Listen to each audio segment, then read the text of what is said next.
Liberdade, essa palavra que o sonho humano alimenta, que não há ninguém que explique e ninguém que não entenda.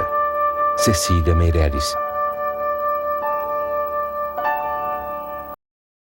Então, turma, nós vamos aqui mostrar através desse vídeo aula da professora, em relação ao chamado fim do Pacto Colonial. Anote aí, né? Fim do Pacto Colonial, o momento em que a corte portuguesa vem para o Brasil. Essa aula aqui nós vamos aprender. O rei português teve que sair de seu trono em Portugal e retornar ao Brasil. Ok? Aprender isso aqui. Olá, pessoal, tudo bem? Na aula de hoje a gente vai tratar sobre o período joanino e o processo de independência do Brasil. Mas antes eu queria conversar um pouquinho com vocês sobre essa história de processo. Normalmente, os alunos tendem a estudar história tentando saber fatos isolados, decorando nomes de personalidades importantes e principalmente datas. Isso não é importante, pessoal. O importante em história, e é exatamente aquilo que vai fazer com que vocês comecem a compreender a história em si, é vocês tentarem enxergar ela como um processo, como algo mais aberto, buscando fatos que estejam relacionados entre si. Por exemplo, o que na Europa, no século XIX, vai estar acontecendo que vai influenciar no Brasil? Isso, pessoal, então, vai acabar fazendo com que vocês consigam fugir da decoreba. É nesse sentido que a gente deve buscar entender a independência do Brasil, através de um processo. E esse processo começou com a vinda da família real para o país em 1808. Mas para entender os motivos que levaram Dom João VI e toda a corte portuguesa a virem para o Brasil, a gente também vai ter que dar uma olhadinha no que está acontecendo na Europa no período. Estamos vivendo o famoso período napoleônico, quando Napoleão Bonaparte estava governando a França. Nesse período, Napoleão vai começar a fazer um processo de expansão, invadindo uma série de países na Europa. Com isso, ele vai acabar entrando em guerra diretamente com a Inglaterra, porque Napoleão estava tomando posse de territórios que os ingleses tinham fortes relações comerciais. Nessa disputa, Napoleão vai acabar decretando o famoso bloqueio continental. Isso seria um decreto que proibiria qualquer nação de comercializar com a Inglaterra. Se alguma potência fizesse comércio com os ingleses, Napoleão invadiria e tiraria aquele rei do poder. Bem, isso ela está dizendo porque é o seguinte, uma das maiores ambições de justamente se tornar o dono da Europa. O maior percalço, empecilho que Napoleão tinha era a Inglaterra, que era a senhora dos mares, né? A Inglaterra era a maior potência do mundo. Então, o plano de Napoleão era justamente esse, fazer com que o comércio europeu com os ingleses fosse cortado. Nenhum navio chegasse às ilhas, né, britânicas. Ou seja, o nome que se dá a isso é bloqueio continental. Mas não vamos esquecer, pessoal, que Portugal tinha uma relação já de séculos de forte dependência econômica com a Inglaterra. Lembram lá, desde o Tratado de Mito, que aconteceu no final do processo das invasões holandesas dentro do Brasil, Portugal cada vez mais foi desenvolvendo uma dívida crescente com a Inglaterra. Dessa forma, então, vai ficar muito complicado para que Dom João VI, que era o regente de Portugal no período, cumprisse o bloqueio continental que tinha sido decretado por Napoleão. Dom João tenta se manter em cima do muro por um período, tenta manter relações com a Inglaterra e, ao mesmo tempo, sem se definir com a França se iria cumprir o bloqueio continental, mas vai chegar um momento que ele vai ter que tomar uma decisão. E, óbvio, então, a decisão vai ter que ser pela Inglaterra devido a essa dependência de séculos que Portugal tinha com esse país. No momento que o Dom João VI rompe com o bloqueio continental que havia sido decretado por Napoleão, Napoleão vai invadir Portugal e a família real vai ter que fugir. E foi... Pronto.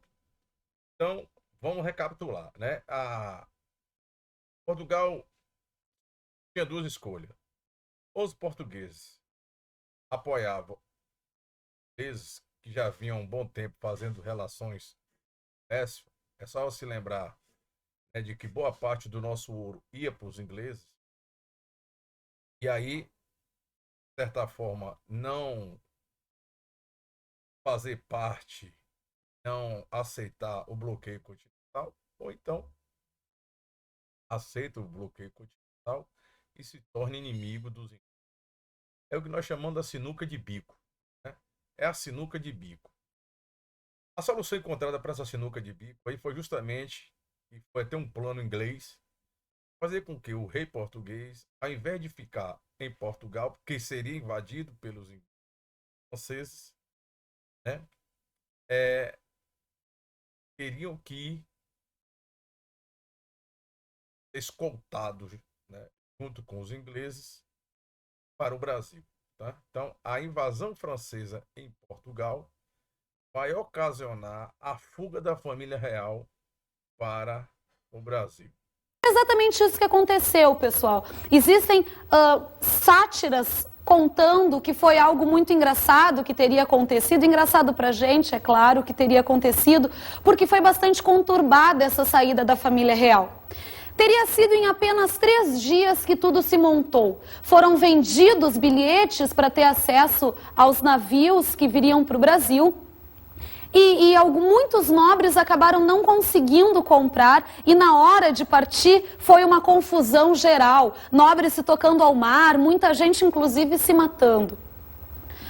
Um filme que mostra de forma bastante interessante a saída da família real e a chegada dessa corte ao Brasil é o filme Carlota Joaquina. Vamos ver um trechinho já nessa chegada da corte no Rio de Janeiro. Só não podemos esquecer que esse Carlota Joaquina, né, a princesinha do Brasil, é de certa forma um deboche, né, com a relação patriarcas, né? É um escárnio, de certa forma. As cenas que vão passar aqui agora vão servir para a gente entender um pouco o contexto da época, mas não podemos levar ao pé da letra, né? Esse, na verdade, ele tem vários problemas, principalmente de descaracterizar, montar, de certa forma, esses grandes personagens, né, que vemos na história. Mas vai passar aqui agora, a professora vai passar aqui, dê uma olhadinha, preste atenção, vai mostrar justamente o momento em que a corte real chega aqui no Brasil. Primeiro, no Rio de Janeiro, na Bahia, tá? Coloca para o Rio de Janeiro. Mas hoje houve aí um navio do rei, né? Passou por um problema e chegou, teve que ficar um período aqui na Bahia, em Salvador. Depois é que desloca ao Rio de Janeiro.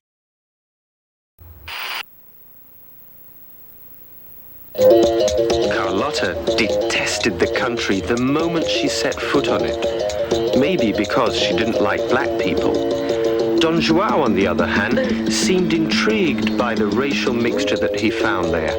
But as she wouldn't stay in Bahia, they sailed straight to Rio de Janeiro, where people were anxiously waiting for them.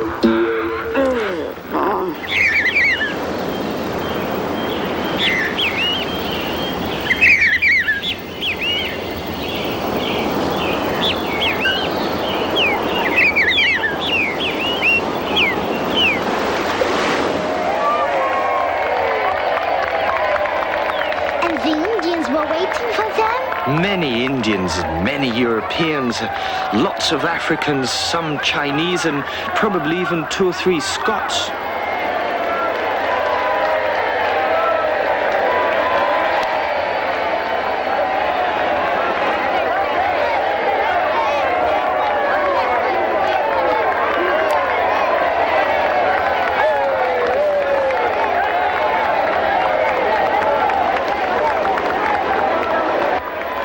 Pois é, pessoal. Dizem que foi realmente bastante complicada a vinda da família real para o Brasil.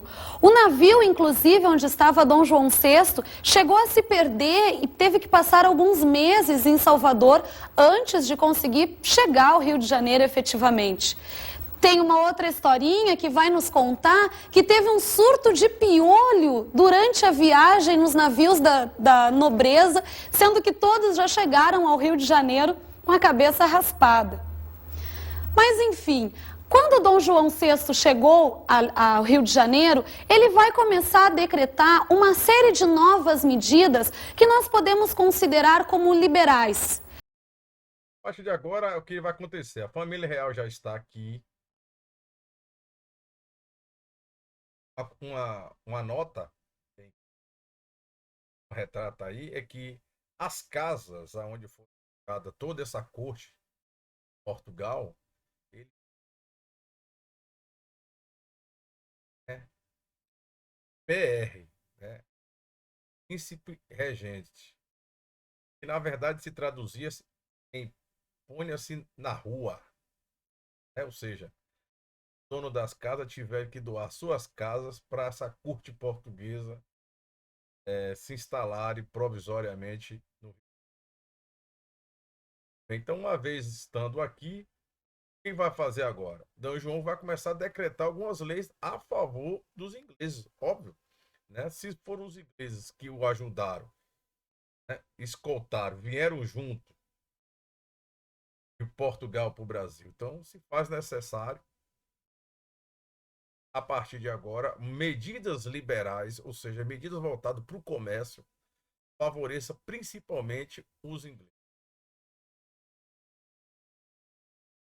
Essas medidas são importantes para a gente, inclusive porque alguns historiadores interpretam, já aí em 1808, com essas novas atitudes de Dom João no Brasil, que teria acontecido a independência do país. Mas isso não é oficialmente aceito, é apenas uma interpretação que alguns historiadores fazem sobre o processo. Nós, então, vamos trabalhar com essa ideia mais aberta de contexto histórico. Para a gente, vai ser com essas medidas de Dom João VI que vai começar o processo de independência do Brasil, fazendo com que lá em 1822 seja então possível que Dom Pedro I decrete a independência do país. A primeira medida que Dom João VI tomou, ainda no ano em que ele chega, que é 1808, será a abertura dos portos às nações amigas. Isso significa que, a partir daquele momento, qualquer país aliado a Portugal poderia fazer comércio com o Brasil. Isso é extremamente importante, gente, porque foi aí que se rompeu com a estrutura, com a principal base do sistema colonial, que é o Pacto Colonial. Durante séculos... Então é o seguinte, a partir desse exato momento aqui, decretado a abertura dos portos às nações amigas, podemos dizer que é o fim do Pacto Colonial. Vou repetir. Pacto Colonial. A partir de agora, o Brasil está aberto a qualquer tipo de comércio transatlântico. Está aberto a qualquer tipo de comércio com qualquer país. Ok? Então, isso é muito importante. Essa lei, abertura dos portos a nações amigas, entende amiga como definitivamente o fim do Pacto Colonial. O Pacto Colonial que se iniciou lá atrás, né, desde a época, né, das administrações coloniais aqui no Brasil. O Brasil só pôde comercializar com Portugal. Isso fazia parte de toda a estrutura de uma colônia de exploração. Mas agora, com essa nova atitude de Dom João VI, o Brasil pode comercializar com qualquer nação amiga. Na verdade, a principal beneficiada com isso vai ser a Inglaterra, prejudicando fortemente a elite portuguesa. Outro tratado importante, gente, que foi feito por Dom João VI, vai ser o Alvará de 1º de abril. Com esse, Dom João estava revogando o último tratado feito por sua mãe, Dona Maria, também chamada de a Louca, em 1785. Através do Alvará 1º de abril, era permitido que a colônia, o Brasil, produzisse manufaturados. Mas, na verdade, não vai produzir maiores efeitos esse alvará, porque vamos lembrar que o Brasil ainda vivia um período de escravidão, ou seja, o mercado interno já é reduzido. E ainda a forte concorrência com os produtos ingleses também não vão favorecer essa produção de manufaturados internos. Mas o outro... Isso quer dizer o seguinte, por mais que vai existir essa possibilidade de produção de um mercado, né, manufaturados, ele era muito incipiente, né? A professora bem coloca aí, existia uma estrutura muito escravocrata, né? Não tinha trabalhadores, trabalhar, né, afincoamente. Também, praticamente, nós não tínhamos nenhum tipo de maquinaria para fazer contraponto e concorrência com os ingleses.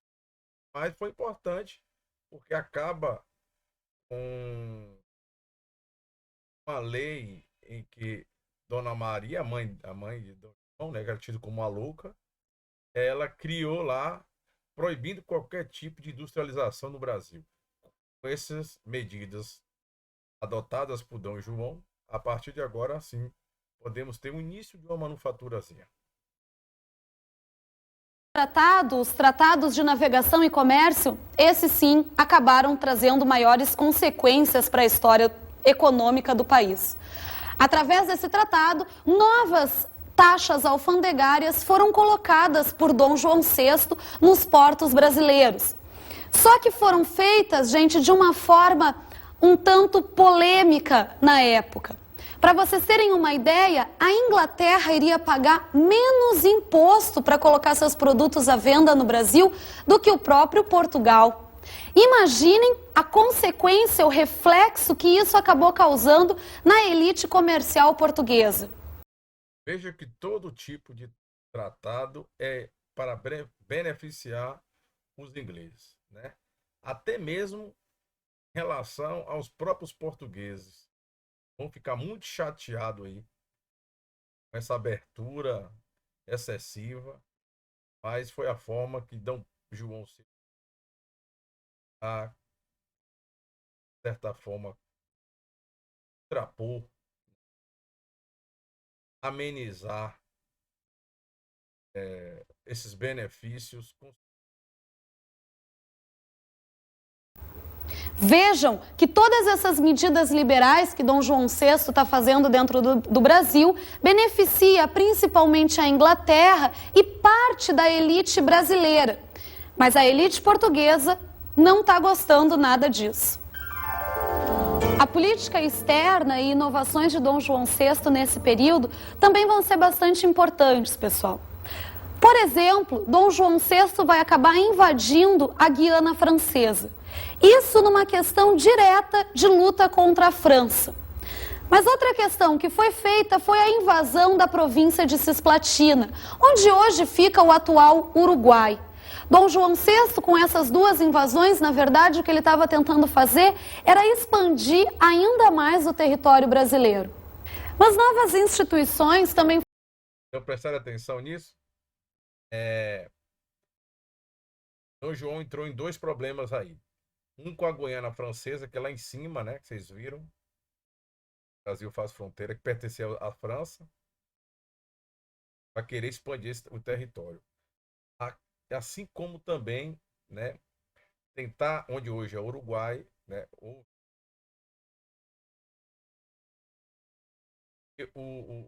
portugueses, a figura de Dom João VI, também queria ampliar o território brasileiro ali, né, com as Guianas, né, com o Uruguai.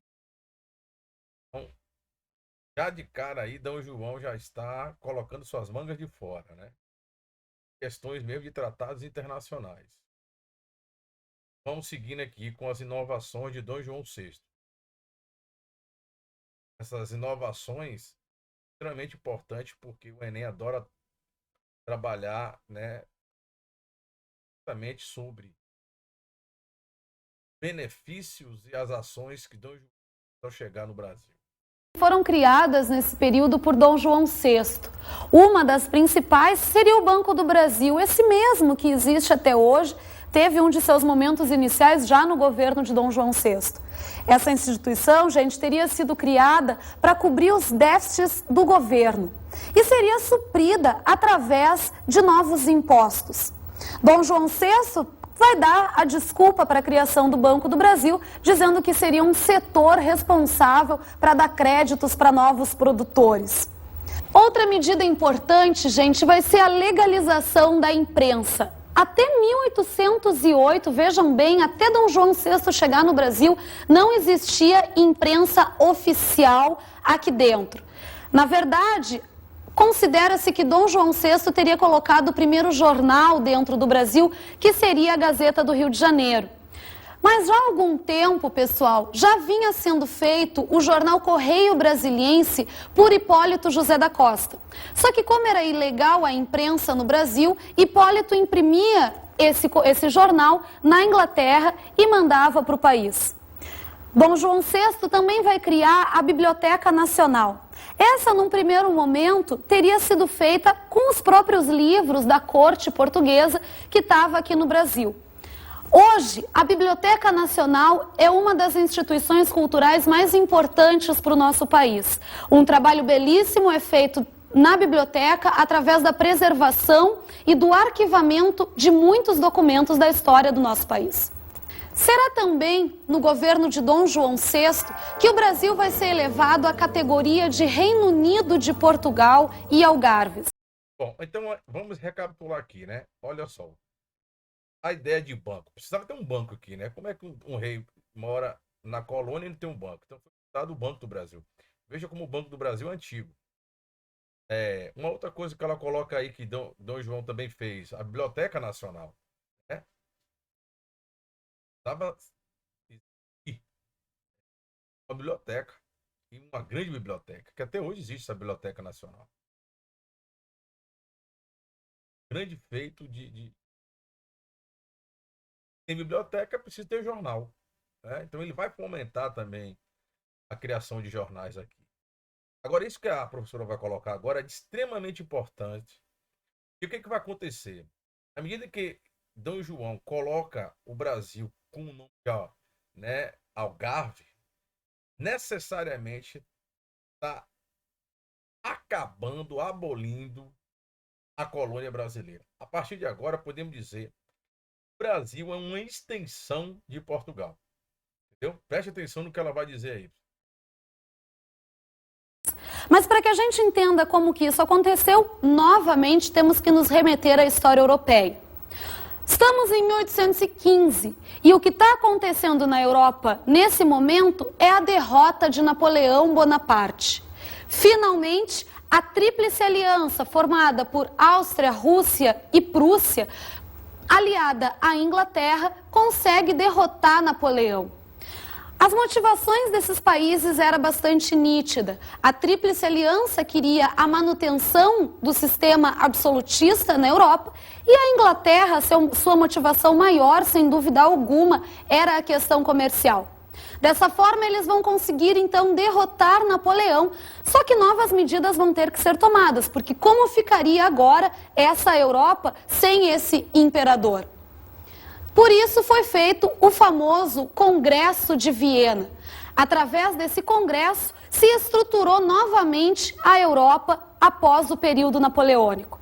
Esse congresso foi feito, pessoal, através de dois princípios. O primeiro deles é o princípio da legitimidade. Mas o que seria isso? Seria a volta dos monarcas derrubados no período de Napoleão Bonaparte. O segundo princípio... Então, quer dizer... Vamos recapitular de novo. Napoleão é derrotado, Napoleão conquistou muito território e precisava entender agora como é que esses territórios vão ser restabelecidos. Uma vez que a França está derrotada, quem serão os donos dessas terras? Então, por esses princípios aí, a ideia era justamente voltar como era antes de Napoleão. Entendeu? Então, aqueles reis, no caso, até mesmo aqui do rei de Portugal, precisava retornar, viu? E logo, tempo depois, Dom João vai ter que retornar. Pelo princípio, a Europa tinha que ficar como ela era. E o princípio do equilíbrio europeu é justamente o momento em que o rei precisa voltar para sua origem. E aí isso tem muito a ver com Dom João VI. Ele vai ter que, em algum momento, retornar para Portugal e restabelecer seu reinado lá. É aí que ele vai dar um checkmate. Dom João VI era muito esperto, né? Então ele conseguiu fazer com que, repito, o Brasil se tornasse uma extensão de Portugal e não mais colônia. É o que ela vai dizer aqui. O princípio seria o do equilíbrio europeu. Esse é mais importante ainda para a história brasileira, pessoal, porque segundo esse princípio, o território europeu deveria ser repartilhado com as potências vencedoras da Guerra de Napoleão. Ou seja, os monarcas que não estivessem no seu território, que tivessem perdido esse território para Napoleão, perderiam definitivamente essa terra para as potências vencedoras. Onde estava Dom João VI, gente? No Brasil, ou seja, fora do território português. Estaria correndo risco, então, de perder o território por causa do princípio do equilíbrio europeu. Vai ser aí que Dom João VI vai acabar encontrando a possibilidade de não perder o território e, ao mesmo tempo, não ter que voltar para Portugal através da elevação do Brasil a Reino Unido de Portugal e Algarves.